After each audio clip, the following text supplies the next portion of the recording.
All right guys, my cheesecake has been in the fridge, chilling, hanging out for 24 hours. So now we can top it. Look at that. Now this giant crack in the middle of it, that is because of where I inserted my food thermometer. So it makes this big earthquake-like crack going on.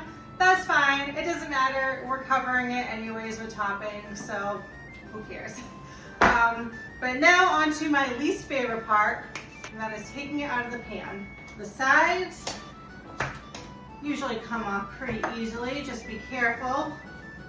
Beautiful. Now to get that bottom thing off.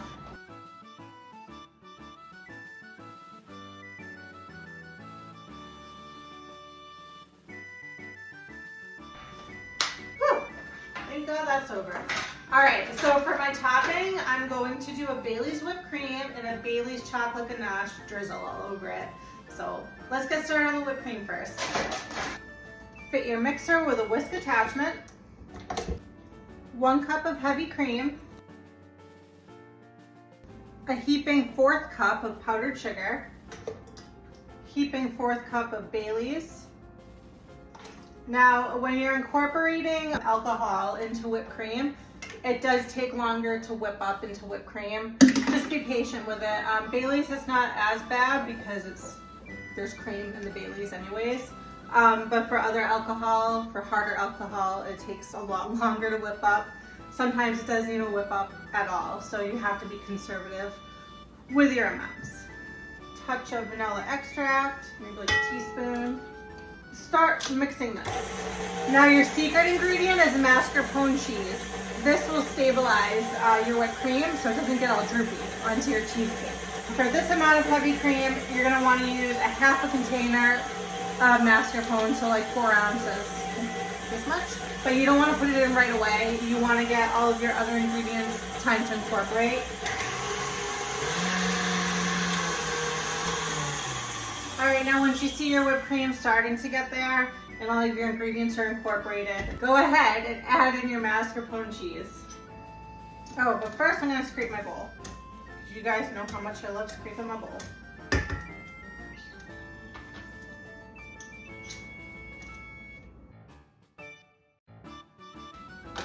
Now this is gonna look funky when you're first whipping it. I'll show you.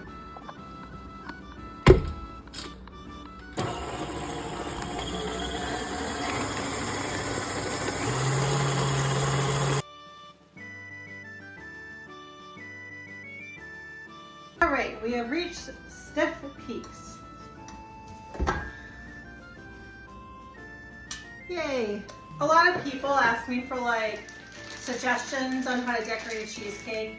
There really isn't any rhyme or reason, especially not with me, because I just kind of wing everything that I do. All right, I'm just gonna make fun little swirls all over it. So my Bailey's whipped cream is all piped on. I'm gonna throw this in the fridge while I get to work on my Bailey's chocolate ganache. So when you're making a dark chocolate ganache, you want a 2-to-1 ratio. So you want 2 parts chocolate to 1 part heavy cream. I'm gonna do 2/3 cup of dark chocolate chips, and I'm going to bring 1/3 cup of heavy cream to a boil. So just put your chocolate chips in a bowl and set aside. And I'm going to bring 1/3 cup of heavy cream to a boil. It shouldn't take long. And I don't want my Bailey's to be cooked out. I want the full taste of Bailey's in my chocolate ganache. So I'm going to wait until after the heavy cream is done boiling, and then I'll add the Bailey's to it. Maybe like a tablespoon. Start with a tablespoon and see where we're at. So my heavy cream is boiling. So I'm going to pour it directly over the chocolate chips, along with a tablespoon of Bailey's. And whenever you're ready, just start stirring it. Sometimes when you make ganache, not all of your chocolate will be perfectly melted at the end of all of your stirring. And if that's the case, that's totally fine. Just stick this in the microwave for like 10-second intervals until all of your chocolate melts.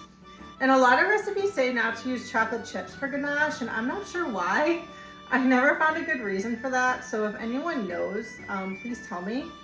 because I'm very curious, like chocolate chips or, you know, chopped up chocolate, like does it matter? It's all the same chocolate as long as you're using good quality chocolate. I don't really see the difference, but whatever. Perfect, so this is coming together very nicely.